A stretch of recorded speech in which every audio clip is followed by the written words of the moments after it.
Hi guys! Yun, for today's video ay may ipapakita po ako sa inyo na isang comment po galing po ito sa poster ko. O diba, proud siya na nag-comment. At syempre, sabi niya, paabutin daw ng 1K. Okay, gagawin po natin yan. I-challenge natin to guys kasi gusto niya magpasikat. Sige, pasikatin natin to. Ito po yung kumuha ng mga ano ko po, yung mga pictures ko and mga videos, tas pinopost niya po sa kanyang account na Angel Peralta. I-try niyo po i-stalk guys kasi lalabas yung mukha ko dyan. Tas parang nagalit po siya sa akin kasi may nagsabi po sa akin na isang supporter ko din po at friend niya sa Facebook.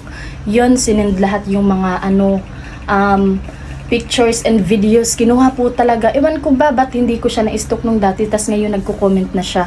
At in-unblock niya ako guys, kasi po, parang gusto na niya magpasikat. So yun guys, gusto ko lang po maging aware po kayo, yung main account ko po ay Claire Ibanez.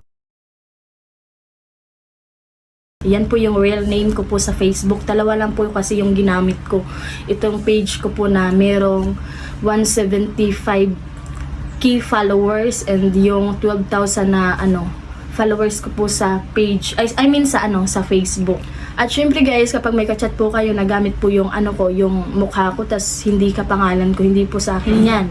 And again, dalawa lang po yung account ko at yun lang po yung ginagamit ko, wala nang iba guys. So yung iba, mga poster yan. So yan guys, gusto ko lang po maging aware kayo kasi gusto ko po hindi kayo magpaloko ng mga tao na kung sino-sino na lang.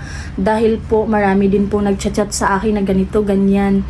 Ikaw ba si pula na ganun?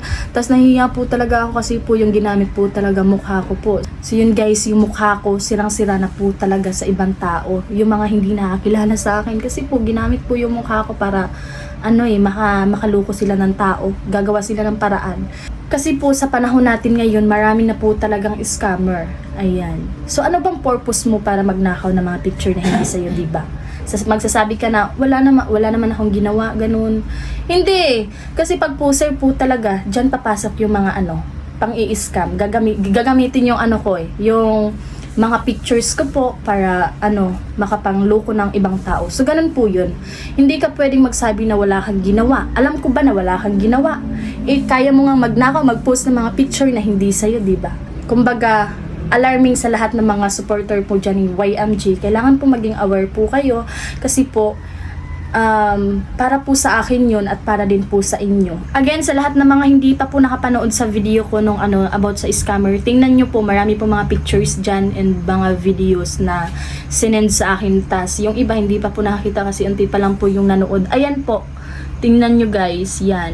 Yung nauna, tas yung pangalawa. Pinost ko po yan para maging aware po ang lahat. Kasi hindi lang po isa, hindi lang po dalawa, hindi lang po tatlo yung mga nag-PM na ganito, ganyan. Ikaw ba si ganun? Magsasabi sila ng ganyan guys. Sabi ko, hindi po ako yan. Tas yung iba po ay pinapagalitan po talaga ako kasi nang i-scam daw ako. Hindi nila alam, hindi pala yun sa akin. Tas yun, mag-explain pa ako ng marami. So yun guys, yan po, maging aware po tayong lahat dahil nasa social media na din po si Yermas Bati Girl. Parami yung followers ni YMG. Maraming salamat po sa inyong lahat sa walang sawang pagsuporta kay YMG and God bless po sa inyong lahat. Sa susunod, wag na po kayong magpaloko ng mga tao, wag na po kayong magpaloko ng ibang tao na gamit lamang yung mukha ni YMG. Wag po. Ayan, wag niyong sayangin yung mga pira ninyo guys. Kasi po ang mga poster po ngayon, parami ng parami. So yun, walang poster na hindi manluluko guys. Kasi nga, poster yan. Ayan, hahanap yan sila ng paraan para magkapira. So yun, gusto ko lang po na maging aware po kayo sa susunod at wag magpapaniwala kahit sino. At yun lang, God bless po sa inyong lahat. At na lang po guys, report na lang po sa account ni Angel Peralta. Ayan. So parang dinilit niya yung mga video niya or di kaya nag-friends on friends lang siya guys. Kasi pag i-stalk nyo si Angel Peralta guys, yung lalabas yung na lang mga features sa Facebook. Yun, mukha ko din po doon. Yun guys, huwag po kayong magpapaniwala ng kung sino guys. Kung gusto nyo talagang malaman kung ako po talaga yun, i-video call nyo po para po talaga makita po ninyo. Pero pag sa chat lang guys, wag po kayong magpapaniwala dahil Mang-i-scam po talaga yan sa inyo. Ayan. So gusto ko lang po pantay-pantay lang po, and tayong lahat ay mag-ingat guys, at hanggang dito na lang po tayo. Sana masaya ka, Angel Peralta. God bless. Bye!